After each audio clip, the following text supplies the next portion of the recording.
여러분, 광개토 대왕비를 아십니까? 광개토 대왕은 고구려의 왕이었죠. 그런데 굉장히 그 영토를 많이 확장했던 왕입니다. 그래서 그 왕의 업적을 기리기 위해서 광개토 대왕의 아들인 장수왕이 비석을 세웠습니다. 그 비석은 지금 중국에 있는 길림성에 있습니다. 그러니까 중국 길림성까지 고구려 땅이었다는 것이죠. 장수왕은 그 아버지의 업적을 기리고 고구려 땅이 그렇게 굉장히 광활하다는 것을 후대에게 기억시키도록 하고 싶었던 것 같습니다. 그것이 굉장히 효과가 있어서 그 고구려 이미 벌써 1500년도 더 된 그 나라의 후예라고 우리가 한민족이 생각을 하면서 그랬던 때가 있었지라고 생각을 하죠. 저는 한국사를 배울 때 그 파트가 굉장히 마음에 들었고 또 굉장히 뿌듯했었던 기억이 납니다. 여러분들도 여러분의 삶에서 어떤 기억이 있고 그 기억 때문에 이렇게 뿌듯하고 즐거운 그런 것들이 있으신지요? 지금 오늘 여호수아는 백성들에게 말을 합니다. 무엇을 말하냐면요, 12돌을 세워서 기념비로 삼으라는 말을 하는 것입니다. 그리고 실제로 그 12돌을 세워서 기념비로 삼습니다.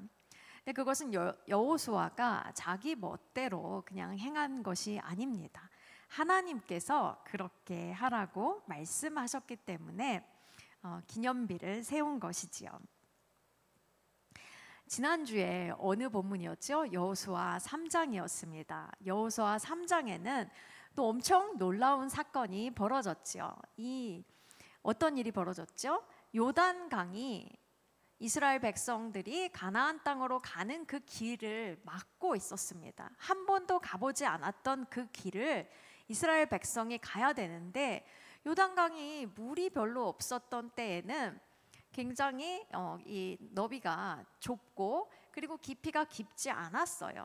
그런데 이때는 비가 내리는 때이기 때문에 굉장히 수심이 깊고 그 너비도 무려 1.6km에 달하는 넓은 강이 되었습니다.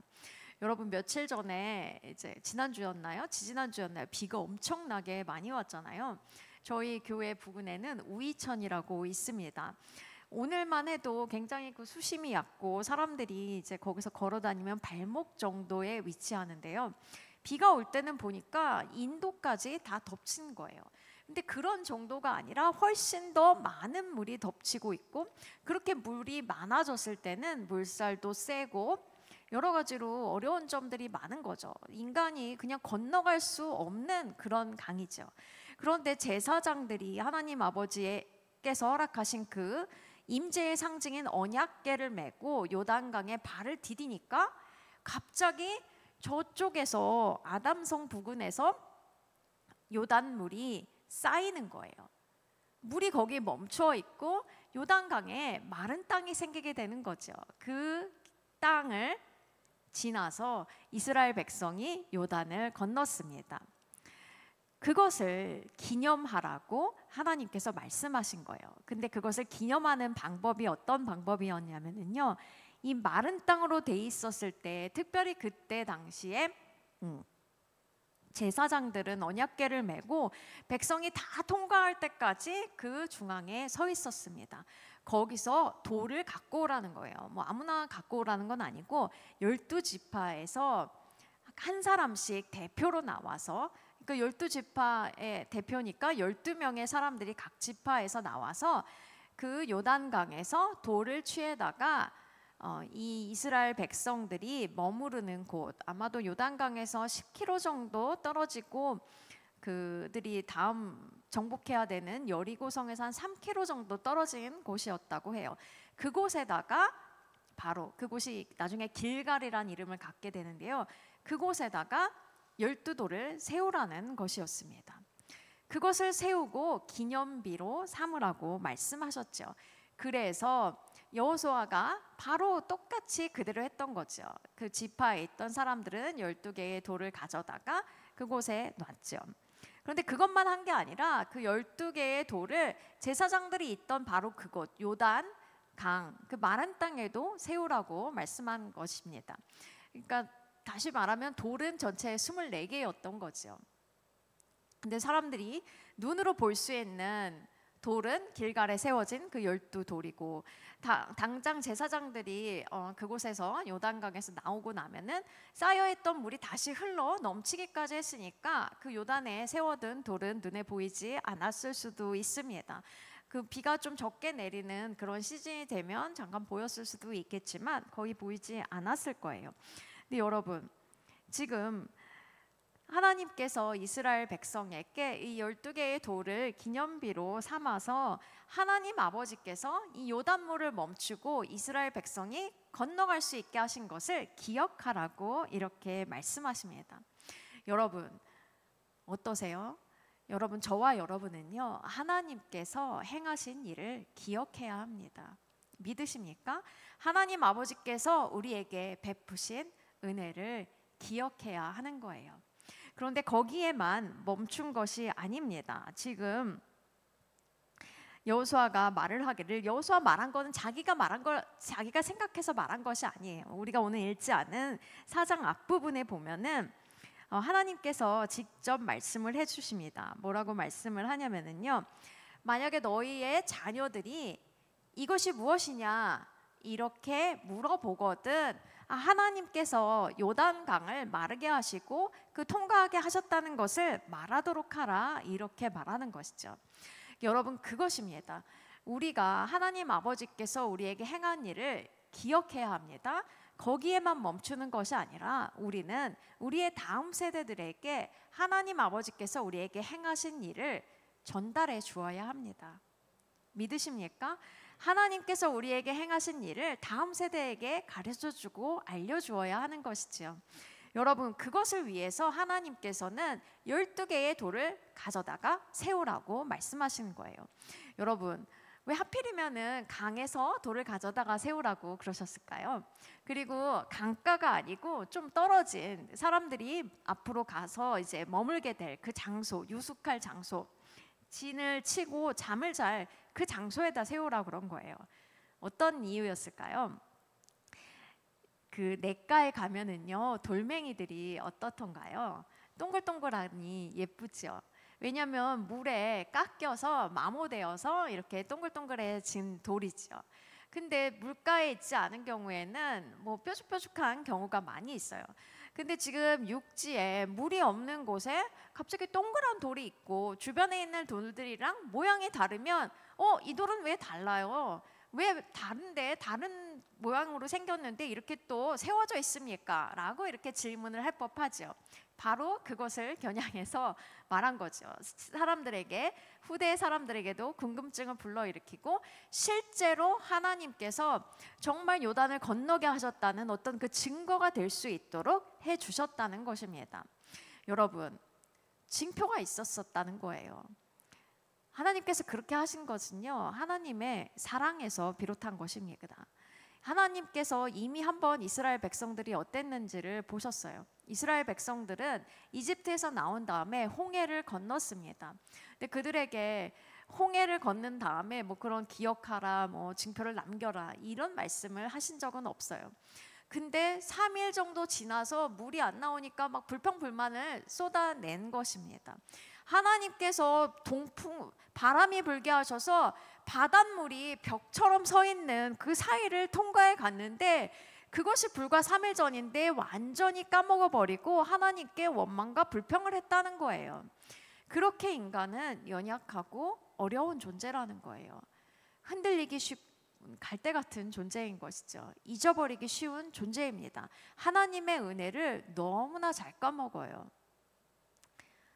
여러분, 그 사람들을 돕기 위해서 우리가 얼마나 인간이 그렇게 연약한 존재인지를 알기 때문에 눈에 보이는 표징을 만들라고 하신 것입니다. 근데 지금 우리 그리스도인들은 어떠합니까? 우리에게 돌덩이가 있나요? 하다못해 이스라엘에도 그 돌이 지금 존재하는지 안 하는지 우리는 명확하게 알지 못합니다. 고고학자들이 어떤 둥그런 돌 무덤을 그 요단강 북은 어딘가에서 발견했다고는 하지만 그 돌이 정말 이 길갈의 12돌인지는 아직 아무도 말할 수 없는 단계입니다.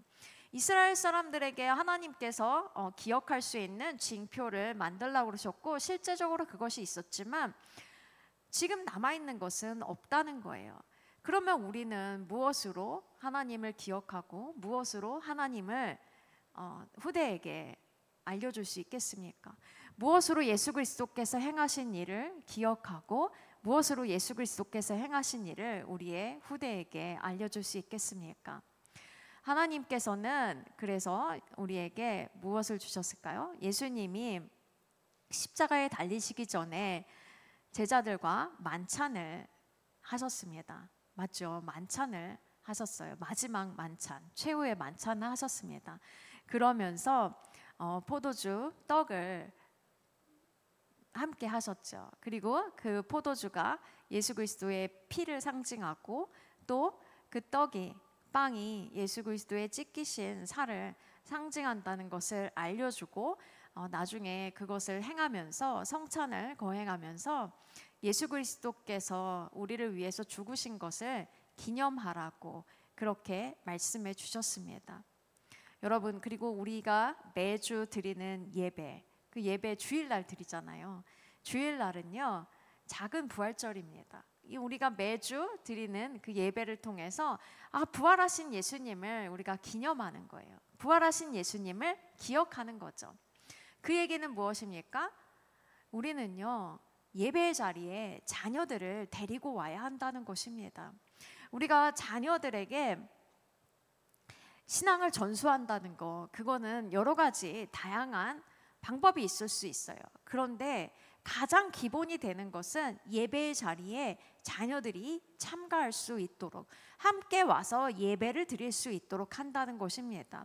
이 예배는요 그냥 일주일에 한 번 와서 의식적으로 어떤 예식을 따라서 집행하는 어떤 형식만 갖추어진 어떤 그런 것이 아닙니다. 물론 형식도 있죠. 그래서 사도신경도 있고 또 우리가 정말 찬양과 경배를 통해서 주님께 올려드리고 또 말씀이 선포되는 것을 통해서 우리에게 이 하나님 아버지께서 영적인 양식을 주시는 것을 받아먹는 시간이기도 합니다. 그 모든 과정을 통해서 우리가 기억해야 되는 것, 기념해야 되는 것이 무엇입니까? 예수 그리스도께서 우리를 위해서 자기의 생명을 주셨다는 거예요. 그래서 예수님을 믿는 자마다 우리가 구원을 얻었고 우리가 새 생명 가운데 살아가고 있다는 것입니다. 그리고 그 예수님께서 하늘에 오르시면서 약속해 주신 성령님이 우리에게 오셔서 함께 하신다는 거예요. 우리가 그것을 예배 시간마다 다시 한번 확인하고 기억하고 그것이 정말 우리에게 실제가 된다는 것을 예배 시간을 통해서 다시 한번 경험을 하는 거죠. 그러니까 이 예배가 어때야 되는 것입니까? 진실로 살아있어야 되는 거예요. 살아있다는 것은 무엇입니까? 이 예배가 그냥 죽은 어떤 종교적인 행위가 아니라는 거예요. 이 예배가 진짜 살아계신 하나님을 우리의 예배 가운데 초청하고 진짜 살아계신 하나님이 우리 가운데 자정하셔서 우리가 마음과 뜻과 정성을 다해서 우리의 모든 것을 다해서 드리는 이 예배를 받으시는 것을 우리가 확신해야 된다는 거예요. 실제로 오셔서 우리의 예배를 받으시는 것을 우리가 확신할 뿐만 아니라 하나님께서 우리의 영을 깨우셔서 그것을 우리가 알 수 있도록 도와주시기를 기도해야 된다는 거예요. 그리고 이 예배 시간 가운데 오셔서 우리를 만나주시고 우리의 아픈 마음을 만져주시기도 하고 우리에게 새로운 희망을 주시기도 하고 정말 하나님께서 우리를 얼마나 기뻐하고 사랑하시는지를 알려주시는 것을 우리가 깨달을 수 있어야 된다는 거예요. 다 그것이 예수 그리스도의 그 자기를 내어주시는 십자가에서 자기를 내어주신 그 공로로 말미암았다는 것을, 그래서 우리가 하나님 앞으로 담대히 나아갈 수 있다는 것을 지속적으로 확인하면서 정말 하나님과 교통이 있는, 교제가 있는 그런 예배가 되게 해야 된다는 거예요. 그래서 실제적으로 그런 것들에 대한 인식이 다 없는 아이들일지라도, 어린 아이들일지라도 예배당에 나와서 기쁘고 즐거워야 된다는 거예요. 분위기 자체가 기쁘고 즐겁고 예배를 가면 뭔가 좋은 게 있어 라는 사랑받았다는 느낌이 있어. 그걸 다 표현할 수 없을지라도 그런 것들을 경험하는 것이 필요하다는 것입니다. 어떤 분들은 그래요. 이렇게 예수 그리스도를 안 믿는 분이신데 초청받아서 교회에 올 때가 있잖아요.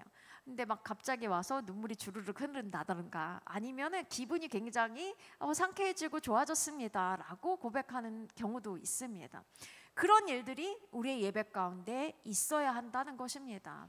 그것이 바로 정말 하나님이 정말 살아계시고 그 예수 그리스도께서 말씀하신 그 예수 그리스도를 믿는 자마다 구원을 받는다는 것, 그것이 경험되는 거라는 것을 깨닫게 되는 그 일이 된다는 거예요.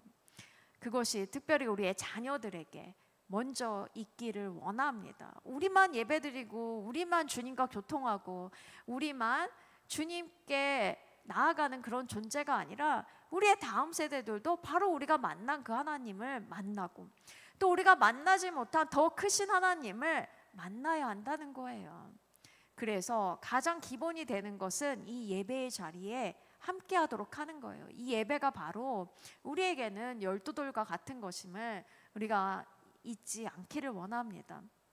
또 이 예배에는 원래 성례전이 포함되어 있습니다. 우리 개신교에서는, 한국 개신교에서는 아무래도 성찬식을 하는 것이 여러 가지 사정상 이렇게 원활하지가 않아서 1년에 2번 정도 하는 경향이 있죠. 근데 원래 예배에는 이 성찬식이 매 예배 때마다 포함되어 있습니다. 그 눈에 보이는 거죠. 이 성찬이 무엇입니까? 진짜로 예수님께서 나의 죄 때문에 자기 살이 찢기시고 피를 흘리셨구나.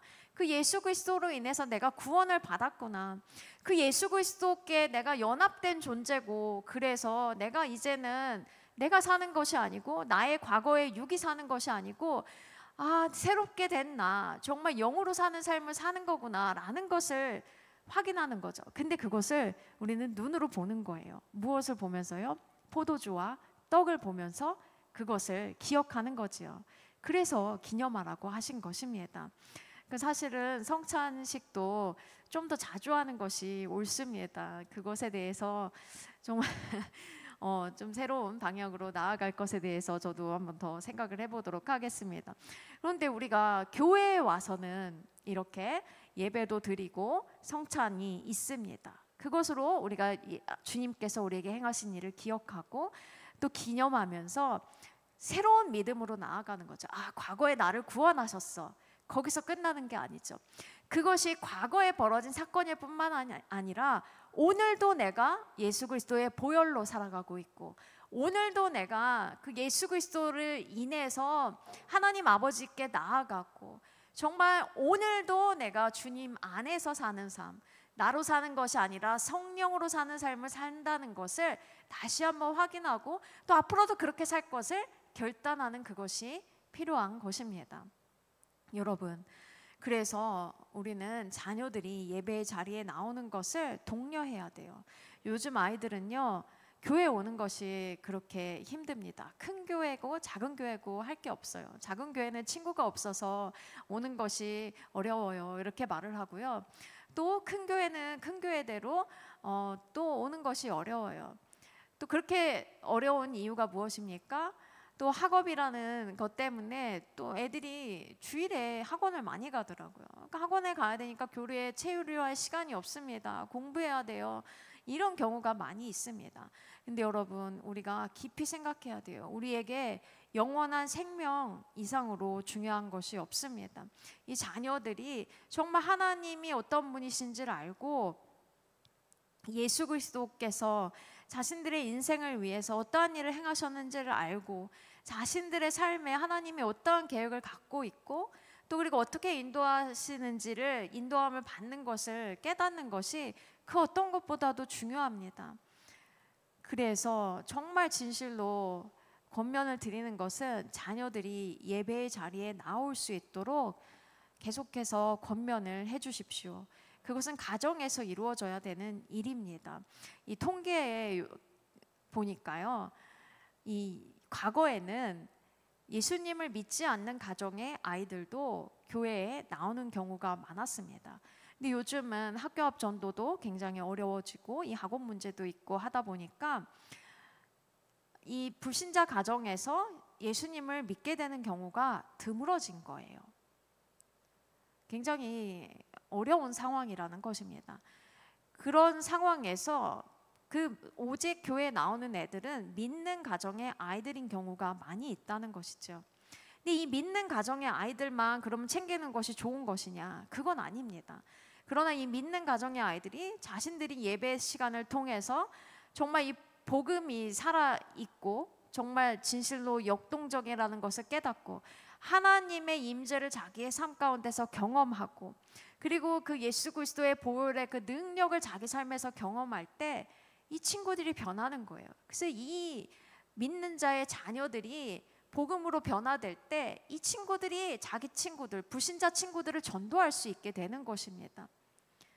그래서 이것은 교회가 계속적으로 영속되기 위해서도 그리고 우리의 자녀들이 정말 하나님을 더 알기 위해서도 예배가 중요하다는 것을 우리가 깊이 명심할 수 있기를 원합니다.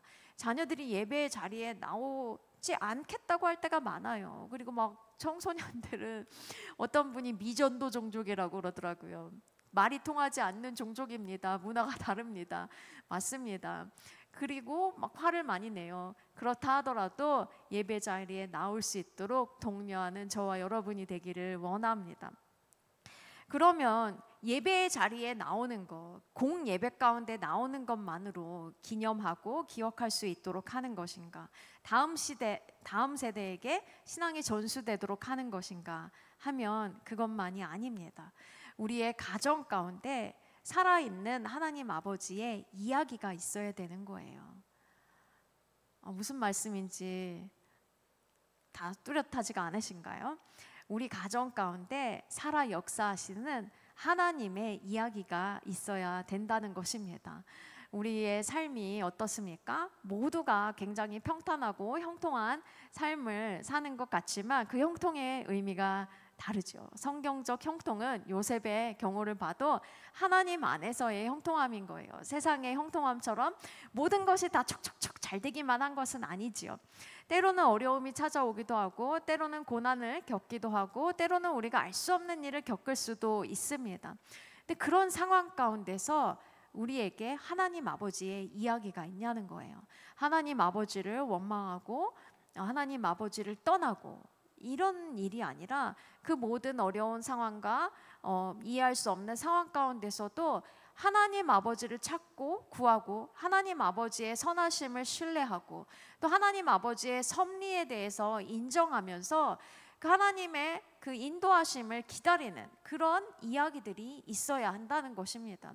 그것이 뭐 엄청 풀 스토리로 완전히 어떤 굉장히 긴 이야기가 아닐지라도 짧게 일지라도 그런 이야기가 있어야 된다는 거예요. 그런데요, 보면은 참 재밌는 게요, 각 가정에 간증이 없는 가정이 없습니다. 하나님 아버지의 이야기가 다 있다는 거예요. 믿는 가정에는 하나님께서 함께 하시고 하나님께서 역사하시기 때문에 기도 응답받은 내용도 있고요. 또 여러 가지 정말 은혜 받은 이야기들이 있습니다. 그런데요, 어떤 때는요, 그것을 소수의 사람만 아는 경우가 있어요. 무슨 말이냐면 어떤 가정에서 정말 어려움이 있었지만 하나님의 은혜로 어려운 일이 해결되었어요. 막 그것을 위해서 교회에서 다른 분들에게 기도도 부탁하고 그리고 실제적으로 하나님께서 행하신 놀라운 일들을 간증도 하고 막 셀 모임에서 나누고 그러는데 정작 자녀들하고는 그것을 나눌 시간이 없는 거예요. 무슨 말씀인지 아시겠죠? 다 아는 이야기인데 우리 집안에서만 잘 모르는 이야기일 수도 있다는 거예요. 그런 이야기들을 자녀들과 꼭 나눠야 함을 우리가 기억할 수 있기를 원합니다. 자녀들이 먼저 물어보면 더 좋지요. 이 자녀들이 뭐 어려운 상황 뭐 다 알아야 될 필요는 없지만 하나님께서 어떠한 일을 행하셨고 우리를 어떻게 인도하셨고 어떻게 그 크신 팔과 펴신 팔과 그 강한 하나님의 손으로 역사하셨는지를 말해주는 것이 필요하다는 거예요. 그거를 자녀들이 아는 것이 필요하다는 것입니다. 이 자녀들의 삶에 그러한 이야기가 전달될 수 있도록 부모님의 역할이 중요합니다. 실제적으로 하나님께서 역사하실 수 있도록 기도하고 하나님께 어떤 자리를 내어드려야 되겠죠. 그리고 그런 일들이 있을 때 그것을 꼭 우리가 말로 표현해내야 된다는 거예요. 물론 우리가 집에다가 어떤 물건을 만들어 놓고 이것을 기념하게 만들어 놨어 이럴 필요는 없어요. 때로는 그것이 우상이 될 수도 있습니다. 그러라는 것이 아니라 기억할 수 있는 장치들을 만들어 놓는 것이지요. 그리고 그것들을 시시때때로 우리가 나누는 거예요. 삶에서 돌아보면은 그러한 것들이 자녀들의 신앙에 자녀들이 하나님을 알고 하나님을 기억하고 그리고 자기의 삶 가운데서 함께 하시는 성령님을 체험하는데 굉장히 좋은 자양분이 됩니다. 이것이 오히려 교회 안에서는 셀 모임이란 이런 데서 나눔으로 자연스러운 것들이 가정에서는 원활하지 않을 때가 있는데 가정에서 이 일을 그 어디서보다도 가장 중요시하면서 해내야 된다는 것을 부모인 우리가 기억할 수 있기를 원합니다. 그것이 우리의 자녀들이 신앙이 성숙할 수 있는 것이고 자녀들이 하나님을 체험하는 방법임을 우리가 믿기를 원합니다. 그래서 자녀들에게 삶 가운데 요즘 또 어려운 일 많이 있잖아요. 학교 폭력의 문제도 있고 또 진로의 문제도 있고 여러 가지 어려움들이 찾아올 때 자녀들이 먼저 엄마 아버지 저와 함께 기도해 주세요라고 말을 하고 그것을 함께 하는 것을 통해서 함께 주님을 의지하는 것을 통해서 자녀들 스스로가 자기의 삶에 함께 하시는 하나님을 경험하고 자기의 삶에 함께 하시는 하나님을 찬양하고 그래서 이제 엄마 아버지의 하나님을 믿는 것이 아니라 자신의 하나님을 만나는 그런 자녀들이 돼야 된다는 것입니다. 여러분 근데 거기서만 멈추지 않기를 원합니다. 여러분 저와 여러분의 삶이 12돌 같은 기념비가 되기를 원합니다. 무슨 말이냐면요, 우리의 자녀들은요, 우리의 모습을 보고 신앙이 무엇인지를 배웁니다. 때로는 우리의 말을 들을 때도 있어요. 그러나 우리도 다 그쵸, 저와 여러분이 다 청소년기도 겪었고 청년의 시기도 겪으면서 자기가 제일 잘난 시기를 겪잖아요. 그 이야기는 어른들의 이야기를 안 듣는다는 거예요. 그런데 어른들의 이야기, 특별히 신앙적인 얘기하면 세상을 몰라서 그래요. 라떼는 얘기하지 마세요. 우리 때는 완전히 달라요. 막 이런 얘기들이 자꾸 나옵니다. 그런데요, 거기서 멈추면 안 됩니다. 우리는요 말도 하지만 더 강력한 것이 바로 우리의 행동이라는 거예요. 우리의 행동이 영원히 기억에 남는다는 것을 우리가 기억하기를 원합니다. 그러니까 우리 자신이 하나님 아버지의 기념비와 같은 그런 삶이 될 수 있도록 해야 된다는 거예요. 이것이 얼마나 영예로운 말입니까? 근데 그와 동시에 굉장히 무거운 말이죠. 이 12돌덩이보다도 사람이 메고 움직였던 그 돌덩이와는 비교할 수도 없이 무거운 말이 될 것입니다. 저희 부모님이나 저희 시부모님의 삶을 돌아볼 때 그분들이 행하신 어떤 삶의 흔적이 있잖아요. 특별히 저 같은 경우에도 저희 어머니께서 학창 시절에 도시락에다가 성경 말씀을 적어서 이렇게 매일 넣어 주셨습니다. 그것이 정말 기념비와도 같은 역할을 저에게 하는 것이죠. 어떤 일이 있어도 말씀을 붙잡아야 돼. 특별히 어려운 일이 있을 때일수록 더 말씀을 붙잡아야 돼. 그때 그 말씀이 얼마나 저에게 학창 시절에 위로가 되고 삶에 힘이 됐는지, 그리고 어떤 수험 생활을 견뎌내는데 힘이 됐는지 저는 기억하잖아요. 근데 그 엄마의 그 성실함, 빼먹지 않고 직장 생활하면서도 빼먹지 않고 성경 말씀을 써서 도시락에 넣어준 바로 그 발자취, 그것이 바로 기념비와도 같은 것이죠. 신앙의 선배의 발자취. 우리는 성경을 통해서 수많은 위인들의 발자취를 알고 있어요. 믿음의 선진들의 발자취를 알고 있어요. 근데 때로는 그게 굉장히 멀리 느껴지잖아요. 가까이 있는 사람의 믿음의 발자취가 바로 우리에게 있어서 바로 우리가 다음으로 나아가야 되는 따라가야 되는 걸음이 될 수 있는 것이죠. 그런 역할을 저와 여러분이 행할 수 있기를 원합니다.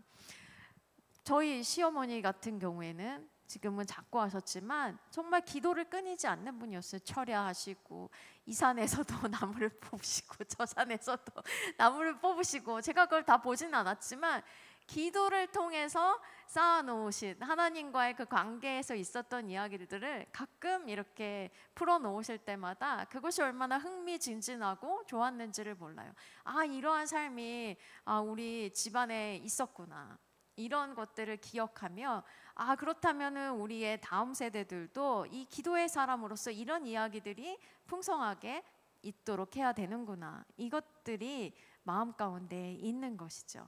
저와 여러분은 오늘날 우리의 자녀들에게 어떤 삶의 모범을 보이고 있습니까? 어떤 신앙의 모범을 보이고 있습니까? 엄청난 것이 아닐지라도 우리 자신이 하나님 앞에서 끊임없이 분투하면서 하나님의 뜻대로 살고자 하고 정말 성령 충만함을 위해서 애를 쓸 때, 그리고 바쁜 시간을 쪼개가며 정말 말씀을 읽고 말씀 읽을 뿐만 아니라 그 말씀대로 살아가고자 하는 그 마음을 가지고 사는 그 모습을 치열하게 살아낼 때 우리의 자녀들은 그러한 우리의 뒷모습을 보고 있음을 우리가 기억할 수 있기를 원합니다.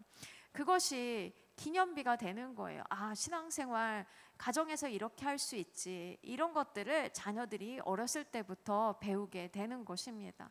아, 내가 어떠한 일이 있어도 기도해야지, 어떠한 일이 있어도 말씀을 읽어야지, 엄마 아버지가 힘들 때일수록 더 찬양을 했구나, 뭔진 모르지만 그 찬양이 날이 갈수록 처음에는 눕고 암울한 것 같았는데 찬양인데 왜 그러지 했지만 거기에서 기쁨이 나오고 하나님에 대한 신뢰가 터져 나오고 하나님을 정말로 경외하는 그런 마음이 아이들에게 전달이 되면서 아, 찬양을 하면 어려운 일들 가운데서도 이겨낼 수 있구나라는 것들을 또 배우게 되는 거죠. 실제로 성경에서 찬양을 통해서 바울과 실라가 감옥문을 열고 나왔던 것이 우리의 삶 가운데서도 우리 가정의 삶에서도 있는 일이구나, 그것들이 불현듯 어느 순간 생각이 나면서 자기도 모르게 주님께 나아가서 찬양하고 경배하고 말씀을 읽고 기도하는 삶으로 이어지게 된다는 것입니다. 여러분, 그거예요. 이스라엘 백성들이 이제는 가나안 땅에 들어가서 새로운 삶을 살아야 되는 존재입니다. 출애굽할 때하고는 다른 존재예요. 이제는 이들의 육신이 완전히 죽은 새로운 존재로 그렇게 되기를 하나님 바라신 거예요. 그리고 하나님께서 행하신 그 놀라운 구원의 사역을 절대로 잊지 않기를 원하셨다는 것입니다. 그래서 12돌을 세우라고 말씀하시는 거예요. 자녀들도 다 볼 수 있게 하라는 거예요. 그 자녀의 자녀, 자녀의 자녀의 자녀들마저도 다 볼 수 있게 하라는 것입니다. 여러분, 그것이 우리의 가정 가운데 있는 일이기를 원합니다. 우리 가운데 정말 예배의 자리에 와서 공동체적으로 경험하는 하나님의 이야기가 우리 자녀들에게 심겨지기를 원합니다. 또 우리의 가정에 정말 가정 가운데서 역사하시는 그 하나님의 이야기가 우리 자녀들의 심령에 돌처럼 기념비처럼 세워지기를 원합니다. 또한 우리 자신이 하나님을 찾고 구하고 하나님의 인도를 따라 사는 그 삶이 우리 자녀들의 마음 가운데 이 기념비처럼 새겨져서 하나님을 구하고 찾고 하나님을 예배하는 그 세대로 계속해서 이어질 수 있도록 하기를 원합니다. 여러분, 이것이 오늘 우리가 여호수아서 4장에서 배울 교훈인 줄로 믿습니다. 저와 여러분에게는 우리 자신만 정말 구원받고 잘 먹고 잘 살고 천국 가는 것이 끝이 아니라는 거예요. 우리의 자녀 세대를 위해서, 그리고 그들이 낳을 실제적인 자녀와 영적인 자녀들을 위해서 우리가 기념비를 세워야 되는 존재임을 기억할 수 있기를 원합니다. 그런데요, 그 기념비는요, 우리가 분투하고 그럴지라도 우리의 힘과 노력만으로 다 되는 것이 아니죠. 오직 주님의 은혜가 있어야 합니다. 예수 그리스도의 그 십자가를 통해서 우리에게 부어진 그 은혜가 있어야 함을 우리가 기억할 수 있기를 원합니다. 그래서 그 매 순간 특별히 자녀들을 위해서 기도할 때 정말 더 주님을 의지하며 나아가기를 원합니다. 자기 자식이라 하더라도 우리가 우리의 마음대로 우리의 뜻대로 되는 적이 없는 걸 다 알잖아요. 우리 자신도 우리 부모님들에게 그랬고요. 이 자녀들이 정말 하나님의 자녀가 되고 이 자녀들이 하나님의 사람으로서 하나님을 끝까지 붙잡는 사람이 될 수 있도록 우리가 먼저 주님께 엎드리고 주님께 나아가고 정말 헌신하는 그런 삶을 살 수 있기를 원합니다. 그래서 오늘 우리가 함께 기도할 때 우리 자신을 위해서 먼저 기도하기를 원합니다. 우리 자신이 하나님께 어떤 은혜를 받은 자인지 잘 기억하고 그리고 그 하나님을 날마다 경험하는 그런 사람이 되게 하여 주시옵소서. 그리고 그런 사람, 우리가 먼저 그런 사람이 되어서 우리가 예배의 자리에 모였을 때 정말 합심하여 하나님을 경배하고 찬양하고 예배할 때 그 정말 하나님을 경험하는, 하나님 함께하는 그 은혜의 그 마음들이 서로 막 다 풍성이 터져 나오는 그런 예배가 될 수 있도록 도와달라고. 그래서 우리의 예배 가운데 오는 사람들이 하나님을 경험할 수 있게 해달라고 그렇게 기도하기를 원합니다. 그리고 우리의 가정에서 우리의 자녀들에게 신앙이 전수될 수 있도록 정말 우리가 하나님의 이야기를 성경 말씀뿐만 아니라 살아있는, 살아 역사하신 하나님의 이야기를 나눌 수 있도록 하나님의 이야기가 풍성한 가정이 되게 해달라고 기도하기를 원합니다. 그리고 우리 자신이 정말 주 앞에서 바른 삶, 의로운 삶을, 거룩한 삶을 살 수 있도록 도와달라고 우리가 그것을 위해서 기도하고, 또 마지막으로 정말 우리 다음 세대가 주님을 알고 주님을 예배하는, 그래서 하나님 아버지의 뜻을 우리 세대보다 더 많이 이루는 세대로 자라날 수 있도록 도와달라고 그것을 위해서 기도하도록 하겠습니다.